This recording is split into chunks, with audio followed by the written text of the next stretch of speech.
So here's the timeline. The RC Icabone Pool closed in 2023. In 2024, Cañon City voters passed a 0.3% sales tax, so the city's recreation district could take on $24 million in debt to build a new pool. But in that same year, voters said no to a property tax hike that would pay the pool's yearly bills. Without that money, the city says it would be about $500,000 short each year to maintain the pool. That brings us to August 2025, when the city approved the 2.25% tax to be on this November's ballot. A yes vote would mean tourists pay that increase for things like rides and attractions, raising up to $675,000 a year for the pool. For scenic rides, it would apply to the Royal Gorge Route Railroad. For recreational excursions, for example, it would apply to rafting trips. Every potential voter I've spoken to supports the construction of a new city pool, saying it's a community need. We have to go all the way up to Florence to that middle pool, and it's not even full 25 meters. Tiger swim team member Connor Wazork says he and his teammates currently don't have a pool. Spend tons of gas money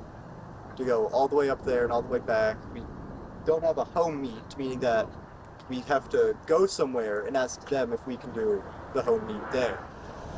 Though support for the pool seems universal, support for this excise tax is not. I just feel that targeting a handful, just a couple of us, is not the right solution. Andy Ninus has been rafting tourists down the mighty Arkansas nearly 40 years.